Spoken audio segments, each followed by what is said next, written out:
Hello friends, welcome to my YouTube channel. Today we are going to discuss about the new topic called application of conservation of angular momentum. In previous classes, we have studied about the law of conservation of angular momentum, in which we have studied that in the absence of external torque, the total angular momentum of a system of particles remains conserved. That means L is equal to a constant vector. L is equal to a constant vector when tau external is 0, right.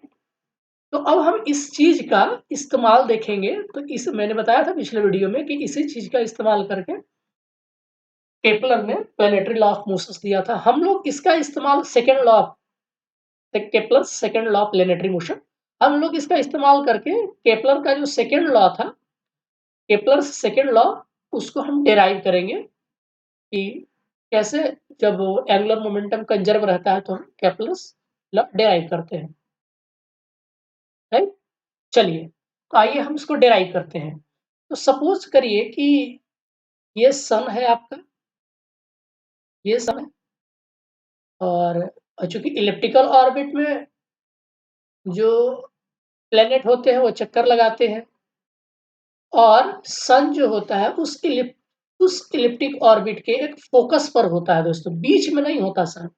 आप लोगों ने math पढ़ा होगा तो ellipse के focus के बारे में भी पढ़ा होगा। तो जो सन होता है वो सोलर सिस्टम के किसी फोकस पर स्थित होता है, राइट। फोकस दो होते हैं इलिप्स के, एक यहाँ होता है, एक यहाँ होता है, राइट। ये है आपका मेजर एक्सिस और माइनर एक्सिस। सपोज करिए कि कोई प्लेनेट ऐसे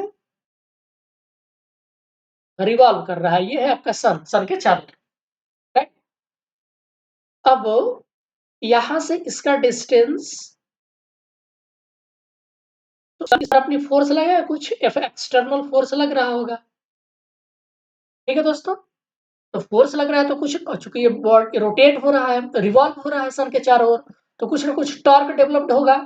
तो टॉर्क बराबर क्या हो जाएगा, distance into cross F, R cross F. तो आर भी देखिए, ये जो फोर्स है वो टुवर्ड्स सन लगता है, from the centre of the planet to the centre of the sun and towards the sun, right.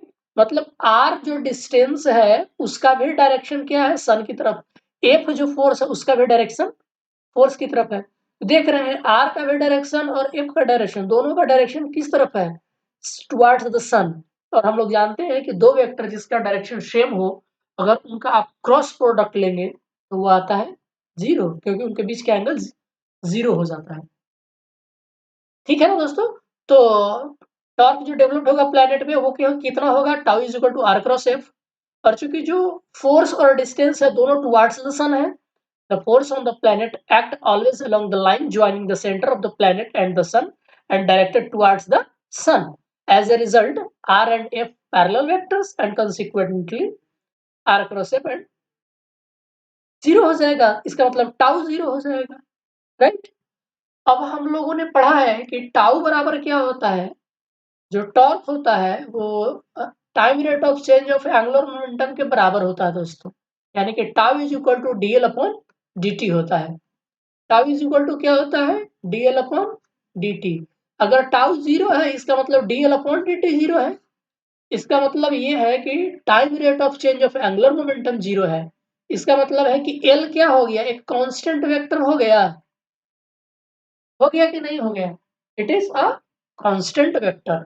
अब यहां से देखिए, हम लोगों ने एक डेरिवेशन पढ़ा था एंगुलर मोमेंटम का, कुछ एरियल वेलोसिटी के टर्म में। जब हम ये पढ़ रहे थे physical significance of angular momentum, तब वहां हमने ये पढ़ा था कि जो एंगुलर मोमेंटम होता है twice the product of mass and the area velocity Swift by that particle revolving around the fixed point. तो अभी आपने जैसे देखा कि ये अगर सन है और ये कोई प्लेनेट है जो रिवॉल्व कर रहा है सन के चारों ओर। सपोज करिए कि प्लेनेट किसी समय यहाँ था, तो आप इसको ऐसे मिला दीजिए, और कुछ समय बाद प्लेनेट यहाँ चला आता है, आप इसको मिला दीजिए, तो ये एक देख रहे हैं कि एरिया बन गया ये। तो कुछ ना कुछ टाइम लगा होगा यहाँ से यहाँ तक जाने में। सपोज करिए कि उतने ही टाइम में वो पार्टिकल यहाँ आ गया, तो जितना एरिया यहाँ बनाया था ना उतना ही एरिया ये होगा।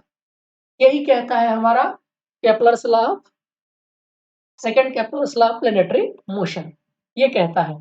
यानी कि जब एल बराबर कांस्टेंट हो गया तो एल बराबर हमने पढ़ा था twice the product of mass and areal velocity. तो एरियल वेलोसिटी की डेफिनेशन क्या होती थी? Delta A upon delta T, मतलब ये हो गया कांस्टेंट। इसका मतलब ये है कि जो हमारा यहाँ से अगर आप निकालेंगे areal velocity del A upon delta T is equal to क्या आ जाएगा? एल अपॉन 2m, ये आ जाएगा, राइट दोस्तों। और ये जब एल क्या है? कांस्टेंट है, और मास तो कांस्टेंट है, दो तो ऑलरेडी कांस्टेंट है, यानी कि ये क्या आ गया? कांस्टेंट। इसका मतलब है कि ये जो देख रहे हैं ना एरियल वेलोसिटी, वो क्या हो गया? कांस्टेंट हो गया। Areal velocity is equal to constant, constant vector. इसका मतलब है कि इक्वल टाइम इंटरवल में इक्वल एरिया स्वेप्ट आउट हो रहा है।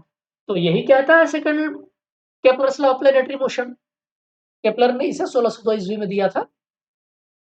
क्या दिया था कि the line joining the planet to the sun sweeps out equal areas in equal intervals of time, it is known as Kepler second law of planetary motion. हम लोगों ने देख लिया कि कैसे ये del A upon del T is equal to constant हो गया, राइट। तो ये था law of conservation of momentum का इस्तेमाल, जिसकी वजह से, जिसकी सहायता से हमने second law of planetary motion को डेराइव किया। अब दूसरा है कि the orbit of a planet always lies in a fixed plane. अब आप जो ये देख रहे हैं कि कोई प्लैनेट सन के चारों ओर चक्कर लगा रहा है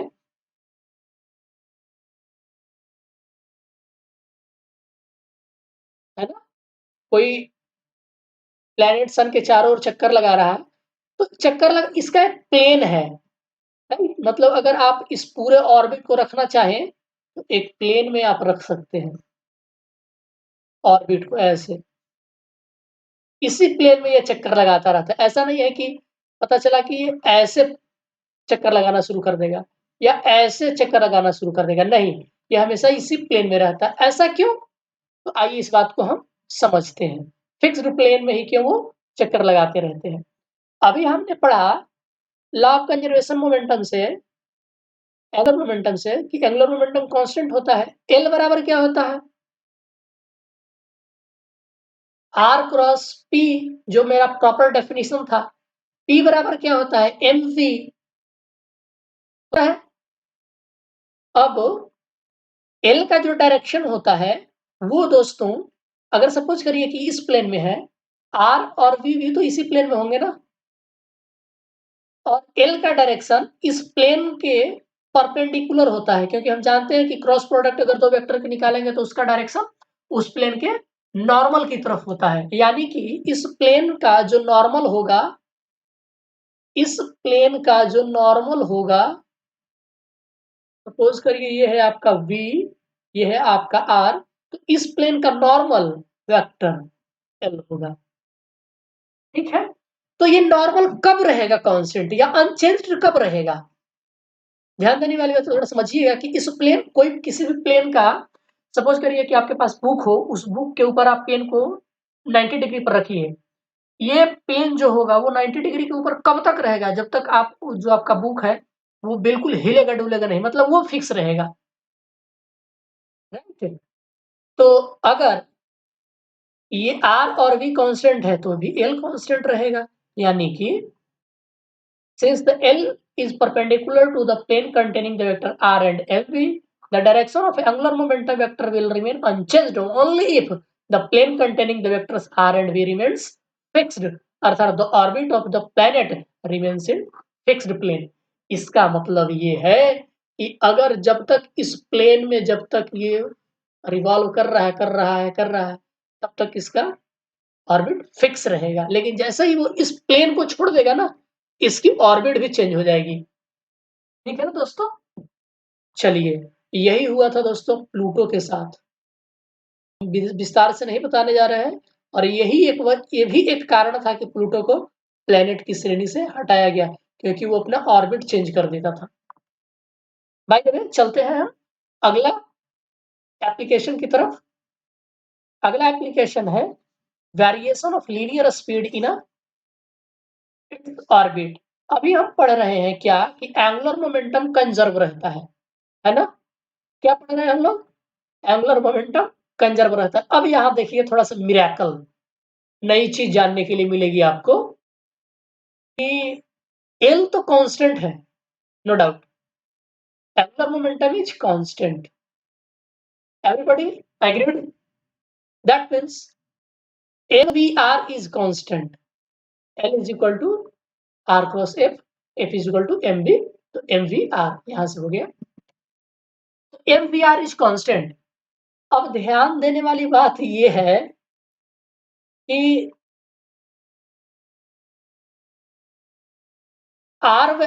एल तो कांस्टेंट है, ये कांस्टेंट कब रहेगा दोस्तों? ध्यान दीजिए, कह रहा है कि under the effect of the gravitational force the sun a planet moves along a elliptical orbit. मान लो कि ये सन है और ये कोई प्लैनेट है, इस इलिप्टिकल ऑर्बिट के अराउंड चक्कर लगाता है। अब चूंकि इलिप्टिकल ऑर्बिट है तो देख रहे हो जब प्लैनेट यहां पर होगा तो डिस्टेंस सन से बहुत दूर होगा। समझ रहे हो मेरी बात को? और जब वो इस पॉइंट पर आएगा ना तो सन के काफी नजदीक होगा। मतलब कि जो आर है वो वैरी कर रहा है दोस्तों। आर क्या कर रहा है? वैरी कर रहा है। अब हमको इस पूरे टर्म को कांस्टेंट बनाना है तो उसमें से आर जो है वो वैरी कर रहा है। तो ऐसा कैसे होगा कि पूरा टर्म कांस्टेंट हो जाए? इसका मतलब ये है कि v को भी वैरी होना पड़ेगा, तब जाके ये टोटल जो आपका एक्सप्रेशन है mvr वो कांस्टेंट होगा। r क्या है? Distance of the planet from the sun. v क्या है? This is linear velocity. This is linear velocity. हम लोग जानते हैं रोटेशनल, आपने सर्कुलर मोशन पढ़ा होगा तो उसमें पढ़ाया गया होगा कि जब कोई बॉडी सर्कुलर मोशन करती है, रोटेशनल मोशन करती है तो उसका जो लीनियर वेलोसिटी होता है वो हमेशा चेंज करता रहता है। सिमिलरली यहाँ पर भी ये जो प्लेनेट है उसकी भी वेलोसिटी हमेशा चेंज होती रहेगी। ऑफ कोर्स लीनियर वेलोसिटी हमेशा चेंज होती रहेगी। जब ऐसा होगा तब जाकर के ये पूरा जो हमारा एक्सप्रेशन है ये कांस्टेंट आएगा। यही कह रहा है since torque on the planet due to sun is zero the angular momentum of the planet is constant. ये तो पहले वाली बात है। Now, the distance of the planet from the sun continuously varies along its elliptical path. Can hold if the speed of the planet also varies accordingly. Hence, linear speed of the planet is not constant in the orbit. ठीक है ना दोस्तों? ये expression mvr constant कब होगा? mvr constant कब होगा? क्योंकि r तो वैरी कर रहा है, क्योंकि इलिप्टिकल ऑर्बिट है। ये डिस्टेंस मैक्सिमम है, ये वाला डिस्टेंस मिनिमम है। फिर यहाँ आएगा तो कुछ और, यहाँ आएगा तो डिस्टेंस कुछ और होगा, यहाँ आएगा तो डिस्टेंस कुछ और होगा। देख रहे हैं? इसका मतलब है कि इसका डिस्टेंस बदल रहा है। तो आर वेरी कर रहा है तो पूरा पूरा जो एक्सप्रेशन है कांस्टेंट कैसे होगा? इसका मतलब है कि v को भी वेरी होना पड़ेगा। इसका मतलब है उसका जो लीनियर वेलोसिटी होता है वो भी वेरी करता है। अब यहीं पे हम एक बात और भी जान लेते हैं कि कोई भी प्लैनेट की लीनियर वेलोसिटी कब मैक्सिमम और कब मिनिमम होती है। तो आइए जान लेते हैं हम इस बात को यहीं पे, राइट?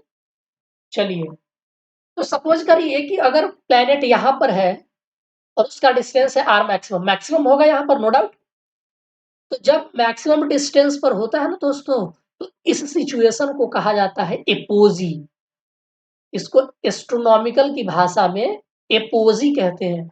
मतलब कि सन से कोई प्लैनेट मैक्सिमम दूरी दूरी पर हो। सन से ही नहीं, जब हम मून के लिए भी होगा, अगर मून अर्थ के मैक्सिमम डिस्टेंस पर होगा तो उसको एपोजी डिस्टेंस कहेंगे हम। क्या कहेंगे? एपोजी पॉइंट कहेंगे। और मिनिमम डिस्टेंस को क्या कहते हैं? पेरिजी पॉइंट कहते हैं। इसका मतलब ये क्या हो जाएगा? ये हो जाएगा आपका पेरिजी पॉइंट। ठीक है, चलिए देखते हैं। तो ये यहाँ पर है तो आर मैक्सिमम है, लेकिन जब यही प्लेनेट यहाँ पर आ जाएगा तो क्या होगा? अब सपोज करिए कि ये इस डायरेक्शन में रिवॉल्व कर रहा है, तो यहाँ पर लीनियर वेलोसिटी का डायरेक्शन क्या होगा? यहाँ पर जो भी आप टेंजेंट ड्रॉ करोगे उसके डायरेक्शन में होगा। इस पॉइंट पर उस प्लेनेट का लीनियर वेलोसिटी क्या होगा? यहाँ पर टेंजेंट ड्रॉ करिए, वही उसकी लीनियर वेलोसिटी होगी। तो हम लोग जानते हैं क्या कि एंगुलर मोमेंटम क्या होता है? कंजर्व होता है जब वो रिवॉल्व करता है किस सन के चारों ओर, यानी कि L is equal to constant, यानी कि mvr is equal to constant. तो क्या होगा? mva पॉइंट ए पर, इस पॉइंट पर L और इस पॉइंट पर L दोनों बराबर हो गए, क्योंकि एंगुलर मोमेंटम कंजर्व है, यानी कि हर पॉइंट पर बराबर होगा। तो इस पॉइंट पर क्या होगा? L बराबर, इस पॉइंट पर होगा L बराबर m, वेलोसिटी कितना है? va, r कितना है? r maximum. इस पॉइंट पर L क्या है? इस पॉइंट पर L है m, वेलोसिटी कितना है? vb, r कितना है? r minimum. मतलब दोनों बराबर होना चाहिए, दोनों बराबर है। अब यहां से क्या आएगा? आप क्या करिए, VA upon VB is equal to R minimum upon R maximum. इसका मतलब ये है कि जो पेरिजियल वेलोसिटी होता है ना एट पॉइंट A, अब उन दोनों का रेशियो लेंगे ना तो ये आता है R minimum upon R maximum. अब ये R मैक्सिमम ग्रेटर देन है R मिनिमम, ठीक है ना? तो देखिए R ये बड़ा होगा, नीचे वाला टर्म अगर बड़ा होता है तो जब भी आप इसको डिवाइड करेंगे उसकी वैल्यू क्या आएगी? 1 से कम आएगी।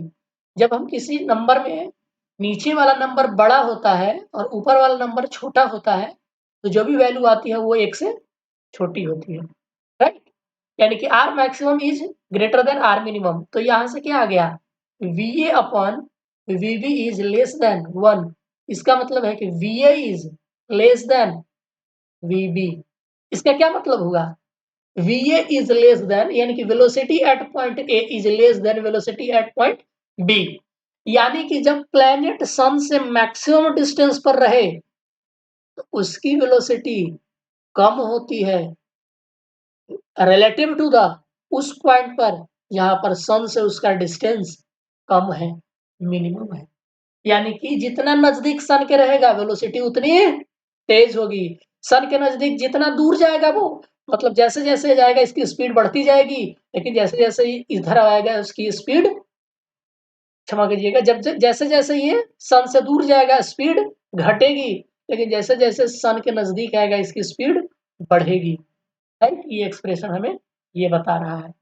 तो ये है दोस्तों पूरा मामला जो हमने देख लिया कि law of conservation of angular momentum का क्या क्या इस्तेमाल है, ठीक है ना दोस्तों?